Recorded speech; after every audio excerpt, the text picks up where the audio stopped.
Today, I'm showing you a recording of our daily testing of autonomous driving technology on urban streets of Shanghai. Now, this video records a road test that lasted over 5 hours without disengagement, and the time frame for this video is from afternoon to nighttime. I've invited Sebastian Thrun, the founder of Waymo, Udacity, and Kitty Hawk, to join me and discuss the interesting challenges we're facing in full autonomous driving in urban area. So please enjoy. Okay, good morning, good afternoon. Sebastian, I don't know what's the exact timing over there for you. Thank you for joining me with on this session. So this is a video that we've done around right after Chinese New Year. So when everybody returned from home, the traffic started to go up. It's such a great pleasure to be here. Thank you for inviting me. Great, let's begin. So what you're seeing here is we started in one of the major roads. It's called Boyuan Road. This is probably the easiest part of the entire demonstration area, where the road is very wide. There's multiple lanes, and the cyclist is separated from the main automotive lanes. With that said, there's many different types of traffic participants in this area. Trucks, as you see, many already passing by. Pedestrians of all kinds of ages. There's an old lady just passed by a little while ago. Obviously, it's following the traffic rules from what I can see here in the video. It's doing a very good job keeping distances, accelerating, decelerating, watching for pedestrians, for bicyclists, and just doing a great job. As you can see, we're trying to pass this person, but once we tilted our head a little bit forward, we're seeing motorcyclists passing from the back, just using that little crack of area that we just opened up. So it's difficult to turn back again to complete that maneuver, but nonetheless, we'll be able to do this. The hard thing, as you properly pointed out, is that we try to maneuver in a very legal way, whereas even though the interaction from the other participants are using illegal maneuvers, we're still having but you're doing the right thing.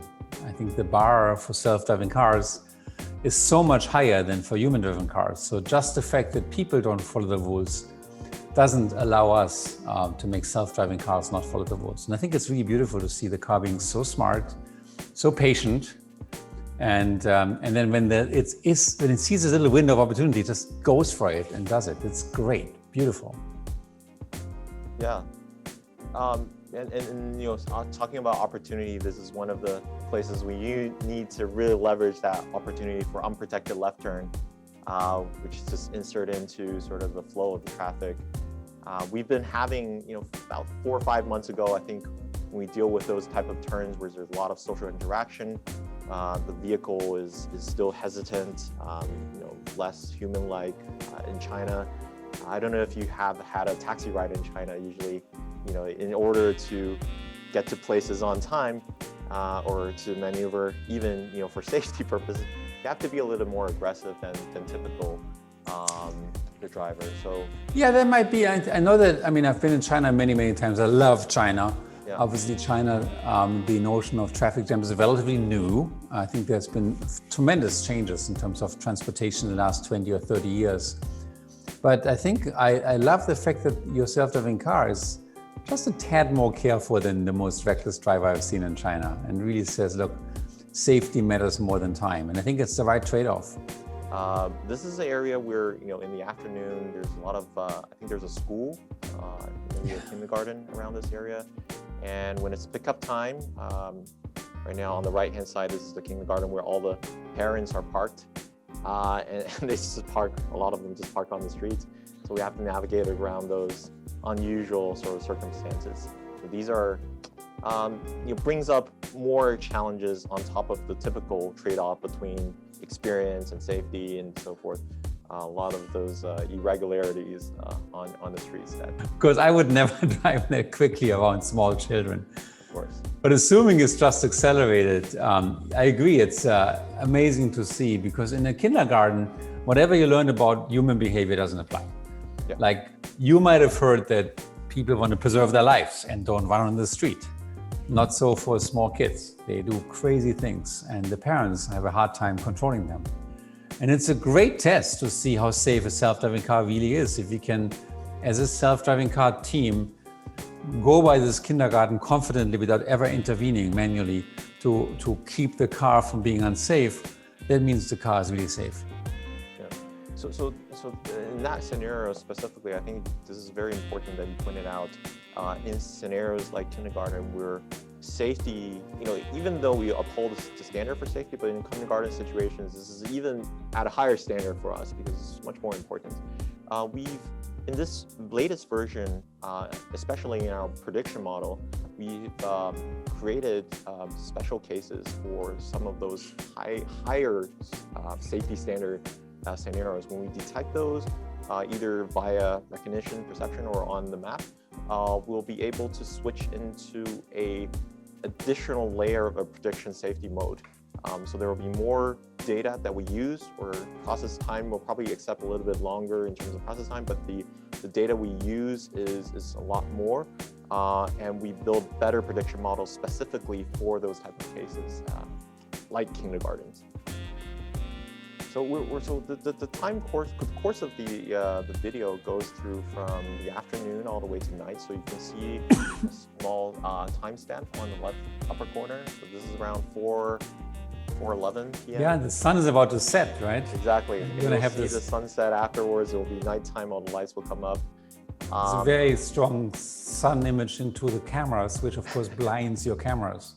There will be a place where you see directly into the sun, and it blinds almost 40% of the screen. So, and I love this about your work, because most researchers would just not drive in these challenging conditions. They wouldn't drive in the rain. They wouldn't drive in bright sunlight when the sun sets because it's too hard. But you are really doing this every day, day in, day out, and you face those tough challenges. Yeah. And of course, for any self-driving car, facing the sun is just really hard. It's like blind. Even for human drivers, for you and me, it's hard to drive into the sun. Exactly. And it's just great to see that the car is so good at navigating it. Well, I think the point is for us, we define a product back from data, right? Because Didi has been having this ride-hailing network up and running for 8.5 years, or almost 9 years now. We know which scenarios are more valuable for commercial value. There's more orders. And you cannot say you don't drive directly into the sun because it's too hard, but because in those times there's a lot of orders, and it's necessary actually to conquer. This is one of the technical difficulties we have to conquer because it makes sense to do. There are other technical difficulties maybe are less of value from a commercial standpoint, which we can make the trade-off, and then we use that to make the product definition from that perspective. But this is one of the things that we know it's hard, but we have to do. I marvel in these beautiful simulations that you show me, and I know this video is very long, and at some point it's very boring because it just drives like a person does. There's not much action here. I think the lack of action and the fact that it just feels so boring, it's just a great proof point that you've really accomplished an amazing feast here. It's quite interesting. We don't see this very often. It is we're following on this left lane, and we're trying to make a right turn at some point, but obviously there's a lot of vehicles heading into peak hours in the afternoon. As we make this right turn, we're seeing, I think when we turn there, we're seeing a lot of police coming up, check up on cars. So the vehicle that in front of us got checked by the police. I don't know for what reason, but they seems to have a good conversation around there. And in the simulation, you can see this police is just walking across between cars. Here and there, there's two policemen, shuffling between places. So that's at a national layer, and you obviously don't want to get too close to one of those guys on the streets, but it is their duty to actually walk across those vehicles, which doesn't typically occur in those intersection places. Yeah, I mean, I wish at this point that you would be able to drive the car without a safety driver and see the policemen's faces when the car is completely empty and still following all the rules. At Waymo, when I ran Waymo, we had many encounters with police, obviously, and I can safely say it's very hard to program a car to do the right thing in those contexts. Like, it's very hard to have a model of what to expect from a cop as opposed to a regular pedestrian. And the rules are different. When a cop stops you, you're not allowed to keep driving even if the cop disappears. Yeah. So that's, I think, one of these great examples, because Didi focuses so much on real-world driving, so much on using the data to learn about the world. You get all these incredibly rare but important situations, and you can tune your car to do the right thing, even when it's really hard to predict what's going to happen. Yeah. So as you mentioned, I'm curious, would you expect the vehicle to understand the maybe the gestures or even the speech of the police while you're developing this at Waymo? Was that the expectation eventually, to have the car not to be intelligent enough to drive it, but also understand the human typical interaction that would bring to the driving? So if you read California law for self-driving cars, you find that being able to understand policemen is actually an important component. And the law regulations literally say, before you can take the driver out of the car, you have to guarantee to us that the car is smart enough to understand police. And that is one of the biggest challenges. You might have a traffic stop where a person comes to you with a hand and says, stop. And you will stop because there's an obstacle. But most self-driving cars, the moment the cop walks away, think, oh, it's free again, let me drive. And that's just the wrong reaction. And that's one of the challenges that all the self-driving car companies have to face in California. And I would believe it's not that different in China, because there are rules about how to interact when a cop stops you, and it's not okay to just keep driving. So one of the challenges that will come at every team is, can we figure out when to stay put and when it's okay to drive? Like, if a random person comes up to us and says, stop and stay there, we wouldn't do it. And when a cop comes up, we do it. So can we somehow understand who is stopping us? Absolutely. I think this is one of the key challenges. I think the way we approach this is a little bit, we allow the system to do a little bit of understanding, but also mix in some help from a remote assist or remote control from our controlling center, which have human insights helping the vehicle to understand in the case that it really gets stuck. If people can understand this and then help you with it, it'd be great, because I think it's going to be very hard for a car to decide was this a cop or not a cop. Right. And you don't want your car to be standing still because one of your competitors plays a prank at you and has people dressed up as cops telling every self-driving car, please stop, and then you realize, my God, they're being pranked. It's one of these really challenging, real-world, complex questions, maybe the most complex one after the kindergarten. How can you interact correctly with law enforcement? I think that's the amazing thing about this work, is that, with reverse engineering all the thinking behind how a human drives, and how in those scenarios that we don't typically think are difficult, but then when we pull it out to write it into algorithm or make it as a rule, then it becomes very complex. And how do we think about a cop? How do we actually detect that as a cop? And what do we do? What things we should obey and what things we should consider, and things like that. It's an amazing process of reverse engineering ourselves as a driver of doing that, and then putting it on the vehicle. Here, as you can see, on the left-hand side and right-hand side, there are two shopping malls. There are actually 3 shopping malls in this very small closed area. So there's a lot of people crossing the, even with the roadblock, they just run by and passing by, and there's a highway on top. There's a railroad and highway on top of us on the bridge, and these are all fast lanes streets that we're driving on. So here we have to make a U-turn, and as we make the U-turn, there's many cars actually making the right turn in from the left lane here. And we have to wait, interact with them. In many cases, we also have to interact with the human and the cyclists that are passing by, not really obeying to the traffic law here. So, so this is a very, very complex mix. It took us, when we entered into Shanghai, we made this our goal we want to, really complete the interaction in this area as our top priorities, because there's actually a lot of orders. People want to go to this place because there's so many shopping malls, whether you're from the factory or you're from the schools or you're from headquarters of many of the companies here.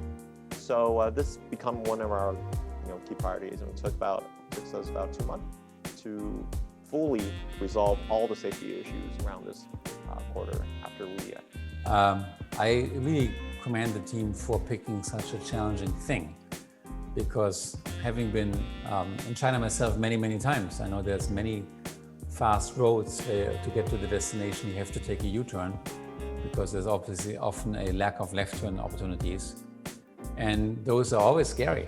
Like even for human drivers, when I'm in taxis, it's scary. And just really great to see the car being so confident, so calm, and so determined to make the right choices and drive safely. So I've stopped by the screen for a little while. I wanted to share there's two things that are interesting. One is that now the sun is shining almost directly into the camera now.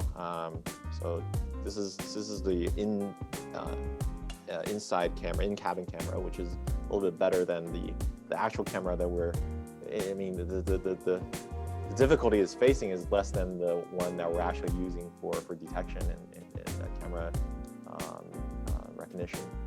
But you're seeing this, and on the right-hand side, we're seeing a bus that is, was stationary, then suddenly jump up to move into our lane without much of caring where we are and so forth. So we have to make that yielding all the time. And large vehicle is one of the more difficult scenarios that we face. For larger vehicle, when we track, on top of the typical bounding box, we actually use original point cloud as well to do segmentation, just to make sure that the contours and the size are right, makes sense. And then we don't, because they're too large in front of our sensors, and so we don't do any mistakes in that way. And one of the challenges, I mean, it shows beautifully how tough human driving is, because we don't have lasers in our head, we only have eyes. Yes.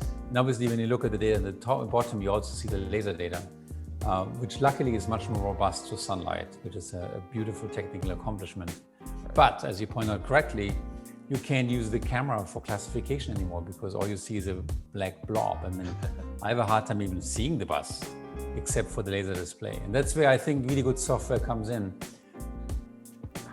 Right now we're seeing, the nighttime is turning up, the lights are all on.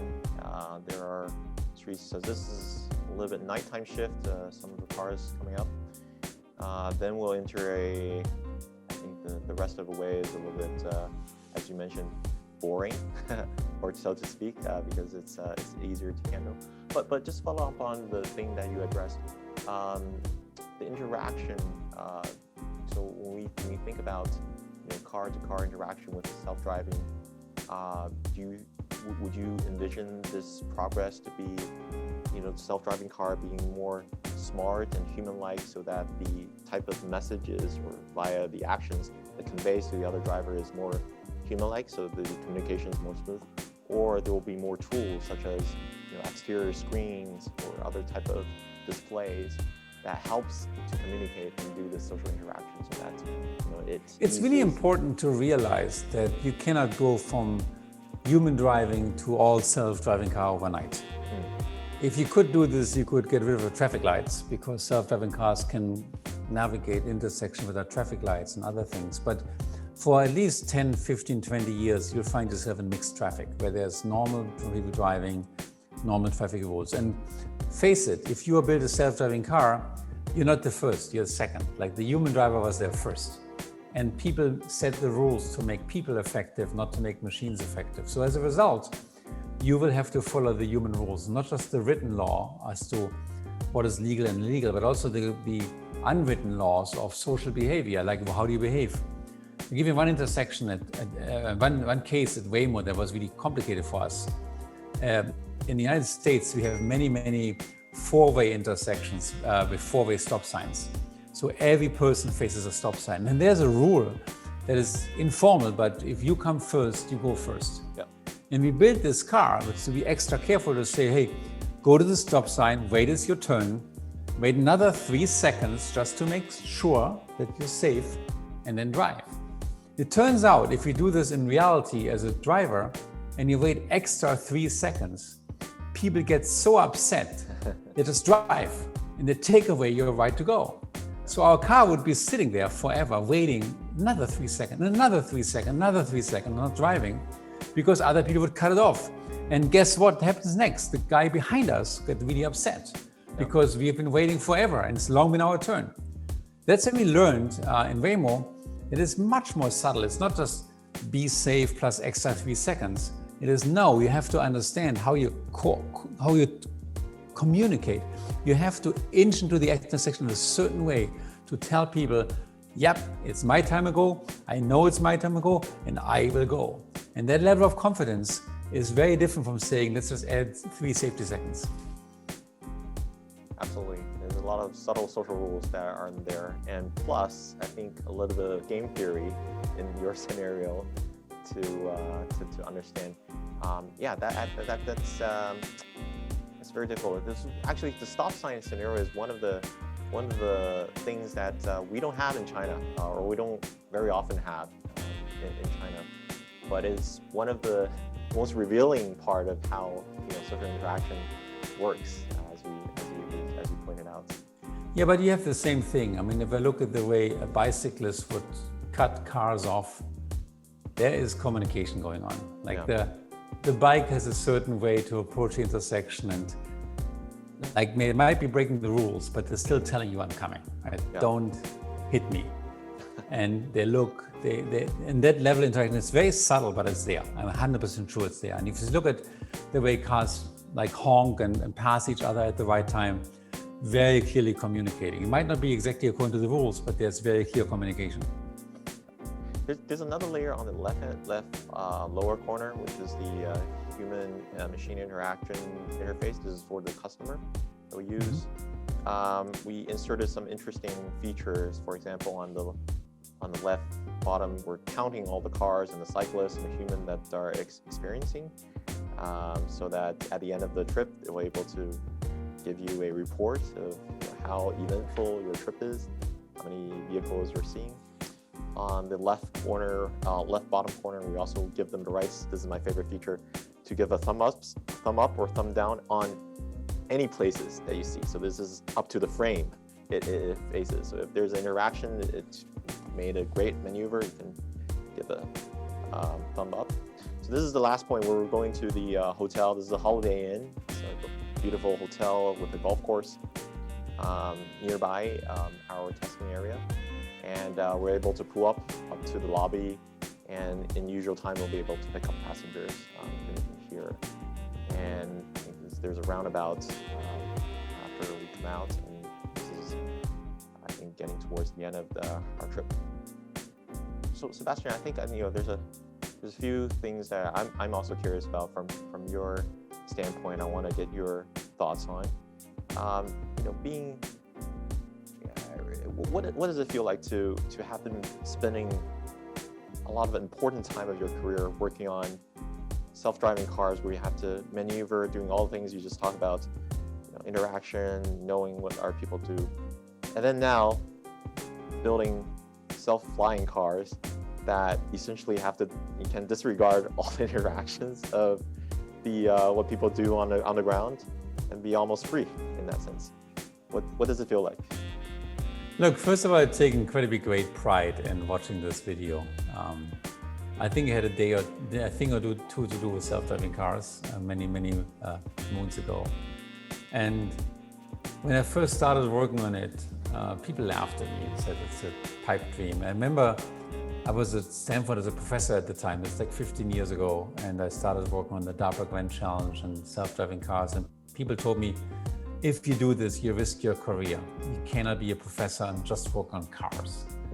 It's never going to work, and that's not what real professors do. And I did it anyhow. And seeing now so many teams active in this space and so many superbly great teams like Didi is just a great feat. It makes me very, very proud. It makes me feel like a grandfather of self-driving cars. Thank you very much. We'll do this, and we'll take your words to heart. All right, do this. All right. Okay, see you soon. Thank you for inviting me. Thank you so much. Thank you so much, Sebastian. Okay, bye-bye.